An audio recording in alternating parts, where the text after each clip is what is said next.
this on a daily. It be on a daily basis, man. We do this on a daily. And I'm very excited to be talking with my guy, Scottie Jax. Man, I've known Scottie for a few years, man. We worked on a couple projects together. Amazing producer, very Facts. talented artist. And I just, first of all, Scottie, thank you for joining me. And I wanted to talk to you a little more, man, about some of the things you're working on. So, welcome.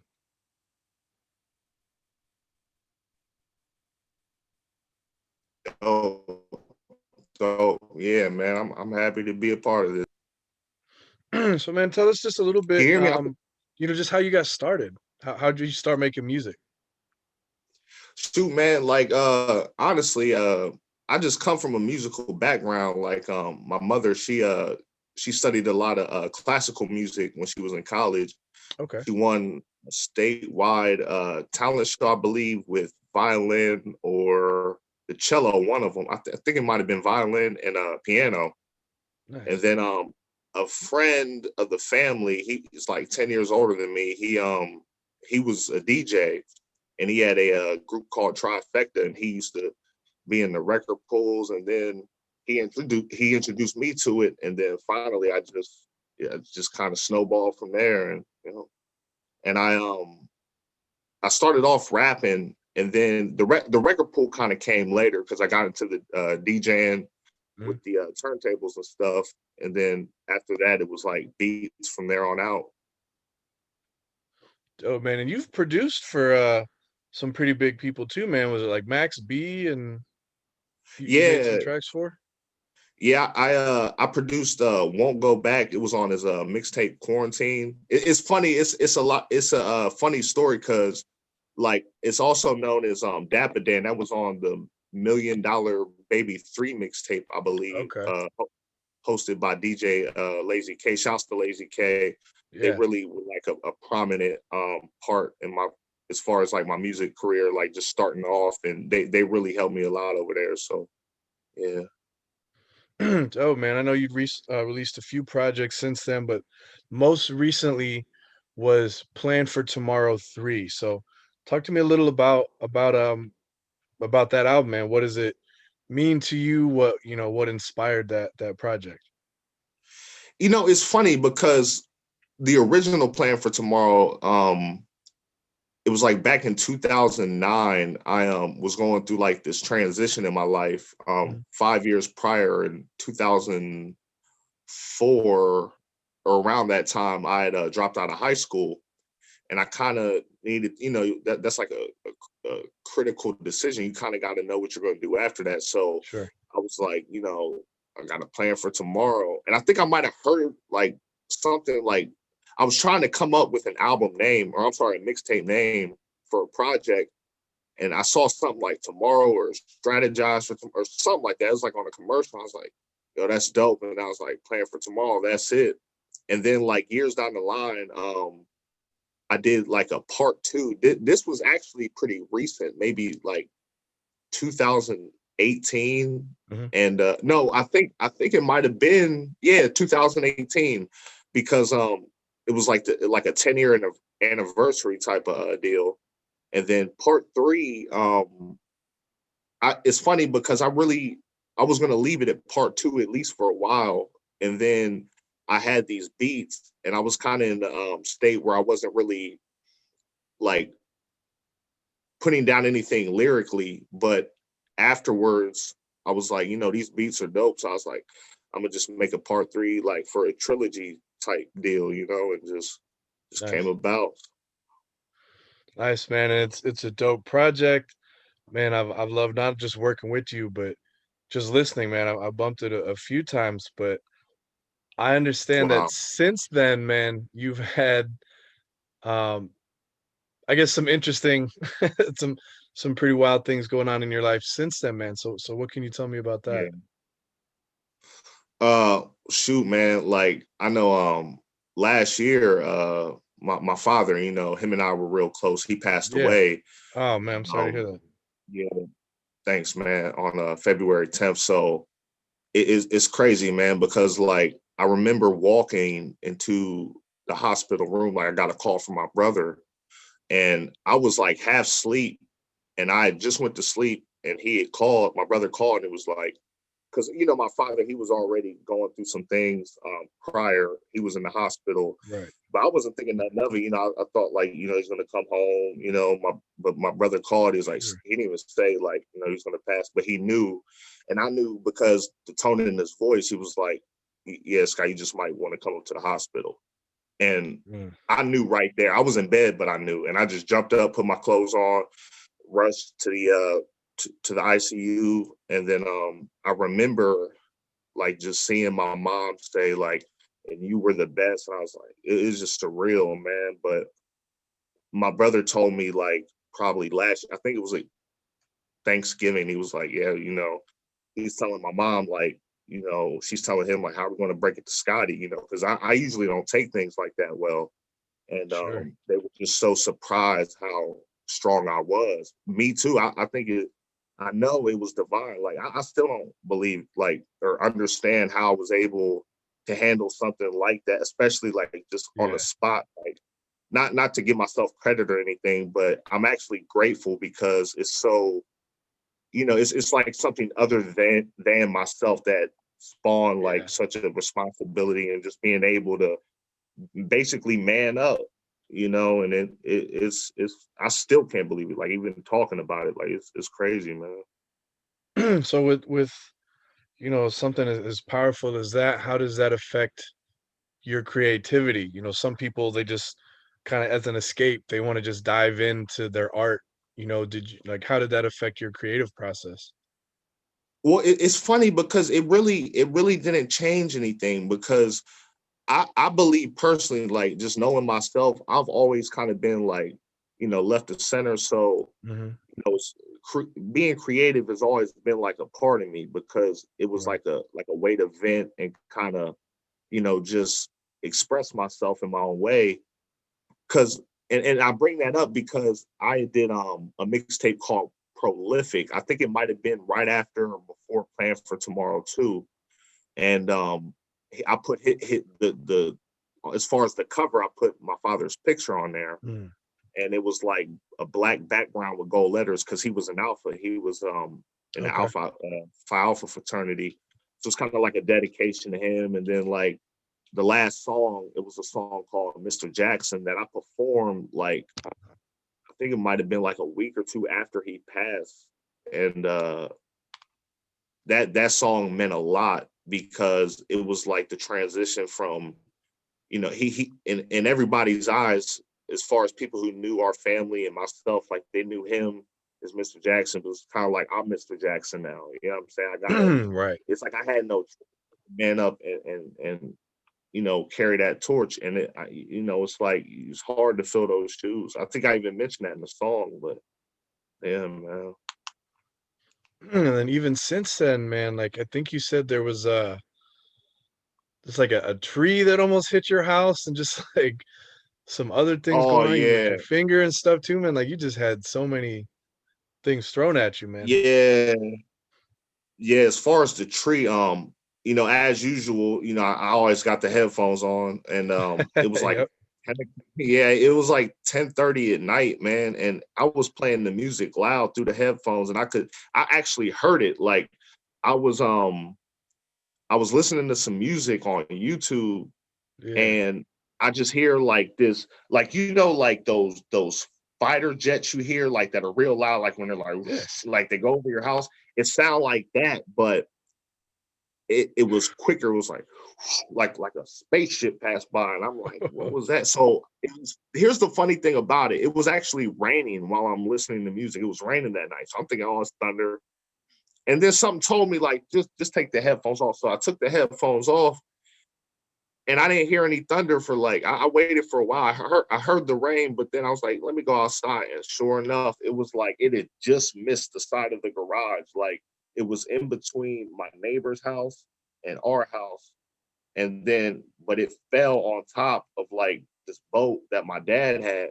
And the top of it, like it was just basically leaves and branches. It wasn't the trunk, but it like kind of scraped against the car I have, but it really didn't do any damage. Like I think the worst it did was like take out the fence, but I'm just it could have been a lot worse. Like, Yeah. so that was a That's yeah. why, man, that And then the intuition of just something told you, like, bro, this isn't thunder. You for need to go sure. check. Facts. Yeah. So I called the insurance company and like I said, it was nighttime, so I couldn't really see anything. I just called just to make a claim, just to make sure. Yeah. But when I saw the next morning, I was like, oh, okay. Not to say like it wasn't so bad, but I canceled the claim, which is great because it's less of a hassle. But Yeah. yeah, then called a landscaper to clean it up, and it was crazy. And then Man. Well, as I'm far as glad the nothing finger, happened to you though, man. Like, yeah, what's yeah, up with your mummy finger, man? yeah, yeah. So I got a bandage around it now. It's crazy, man, because the story, like the reason I'm actually wearing this watch, like this watch, it took me a half an hour to put this watch on today, and I'm gonna get to the story, but it's like, so this watch was a gift from my friend. He was actually there when this happened with the finger. I was like, man, let me Mm. wear this watch today because he it was it's sentimental to me because he gave me this watch Yeah. and we've been friends for like at least 20 years and we met in high school and he was there with me when my finger got amputated. So Mm. uh like well a quarter of it probably from maybe the top of the fingernail down to this first line was just completely gone. I was sitting on a bar stool and I scooched my seat up like that. You put your hands on the Yeah. sides of the bar stool, Yeah. but I thought it was under the bar stool. But what happened was, I guess the mat or whatever like was loose, so there was a metal part under that. And when I scooched my seat and sat down, the body weight from my body cut it off because it was in between the mat and the bottom of the bar. Yeesh. Holy shit. So it was just amputated. And then I rushed myself to the ER. He stayed to look for the missing part, but he Yeah. never found it. And it's funny because he said that people like were really like helpful and stuff. Like you would think they'd be like, oh, there's a Yeah. finger, oh, get away. But they were actually looking because I guess like people they understood the just how crucial that is. I was just Yeah. going to tell them like get some ice and bring it up to the. But see, it was kind of like a blessing in disguise because I met with the surgeon on it happened on the 23rd. Well, the amputation happened on the 23rd of this month, October. And I met with the surgeon, I believe, on the 25th. So he was like, what we're going to do is we're going to take skin from either the back or the front of your finger where it happened and then like kind of like swoop it around and then reshape, like resculpt it. And Okay. then so we set it up for the 29th. And so I had surgery like 2 days ago. And it honestly the surgery went really well. Like Good. the guy, it's funny. Here's another thing. So back to the watch. The guy who was there when this happened, Yeah. the amputation, and he actually had the same surgeon for something in his hand, like maybe Hmm. a year or two before this happened. So it was the same guy Nice. who was with me when this happened had the same. Like, isn't that funny? Like, Yeah, yeah. it's So weird. but the Wow. surgery itself went well. Like I didn't feel anything, and but it was just after, like once the anesthesia wore off, like it was pain. Like I couldn't even sleep. I had these painkillers, but they were just like I was kind of afraid to take them because it was like I guess a narcotic. So I just took one and went to sleep. But it's been really good today. Like I haven't had any pain. The Good. lady at the center said that the peak is usually around 48 hours and then it kind of veers off. But yeah, man. Man, you had it's been a wild post release 2020 for you, man, with trees and fingers and Right. everything Yeah, else, man. man. So glad everything went well and you're still here with us, man. It's one of my friends in high school, almost exact a different way it happened, but he was cleaning. He worked at this ice cream shop, and he was cleaning the machine after close, and it like cut the tip of his finger off. So he had Wow. this big like mummy hand in his prom photos because like probably right around the fingernail. Yeah. Same thing, man. Wow. That's something, man. Yeah. Wow. So it's good that it seems like that's not gonna affect your like production and the other things No. ways that you create like that's not And gonna you know keep what's you. fun? I was thinking about that because luckily it happened on the left hand and I'm Okay, right-handed. So there at you go. least, I can like use a computer mouse and eat and like Yeah, the really the hardest part is just getting it to like, it's cold, so getting it through a long sleeve or a sweater or a right. jacket or something. But I've kind of gotten used to it. But I mean, it had a good outcome in its own way. I mean, as far as it being on the left hand, Yeah, it could be worse. mm, mm, So, definitely. man, what's next musically for you? Honestly, man, I've been really heavy into like other people's stuff. Like Mhm. as far as working with different artists, Yeah. my friend Javar, he's really talented, man. Him and I met somewhere and we recorded maybe like 6 songs in the Mhm. past, I'd say 3 months. Like we had just met, but our chemistry in the studio was just crazy. So Yeah. um he's only 21, man, and this dude's only been rapping since like I think like since he said he was 17 or something like that. But Okay. he's really trying. So I'm just trying to kind of give him some game and just kind of walk him through the things like I didn't know because he was talking about getting into beats too, and I was like, that's what's up, man. So you know um that, and then I've been doing some music videos for a few people, and that went really well. So I've been really, man, like honestly, I've just been focusing on just different people, who are just kind of starting off and up and coming, just to give in my 2 cents and just help them out. Good, man. I think it's important to be able to give, your information back and share knowledge with, I think especially, if you've been given knowledge, I think you're responsible to pass that on, Right, from your right. I agree. experiences, man. So that's dope, man. Because it's funny. I remember when I was reading your bio, when we started talking a couple years ago, we had a connection through Armadale Vodka, Yeah. because I was like an Ohio Wow. rep. I can't even remember how Wow. I met with them online or something, but I ended up going to Seattle for something, and I met with them there, and Kara and we were just kind of hanging out for a little bit before a flight. I feel like I had my suitcase with me, and like in this club with her, just in my suitcase, and we were posing and getting people to take pictures with the bottles, and we went out to eat, and like they've always been real good people. Um, so it was just interesting that there was another connection because I felt like at that time, even not that many people knew that Armadale had relaunched yet or was in the process of a relaunch. And you did was it a Yeah. music video? Yeah. Yeah. It's funny. My friend Cuz Flip and K Rigga, we had it was funny because it was kind of like a can't think of the word, but it was like an extension to something else I was Mm, doing. I had this it was like a mixtape movie called Me Neither. okay.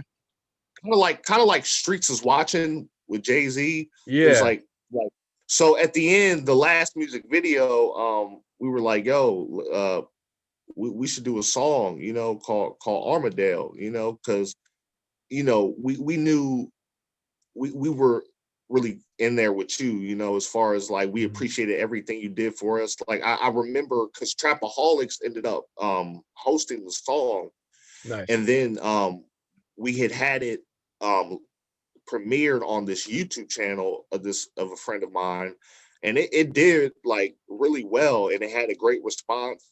And then I don't know what happened to the video, but I do remember doing it. Like we were in this room actually, like in this studio right here, and Mhm. then we ended up just like shooting the video. And I think no. So here's what happened.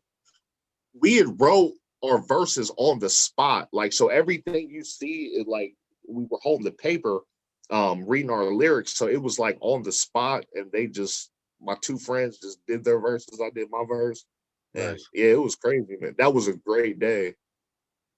Yeah, hell That yeah, was man. So where can we find you online? Like, is there a website we can go to? How can we hear your music? How can we get in touch with Scottie Jax? definitely, man. So if you go to scottiejax.com, SCOTTIEJAX.com, it kind of brings you to like a landing page. It has all my links, my SoundCloud, my Spotify, my YouTube. But if you don't feel like doing all that, you can catch me on Instagram. It's 614 Scott. So just the numbers and then SCOTT. And then on SoundCloud is Scottie Jax. And yeah, that's pretty much it. Awesome, man. Any final shout outs for the people? Anything you want them to know about Scottie Jax? I want y'all to know that even and it doesn't go, it's not said enough, but I appreciate all the love, everybody gives.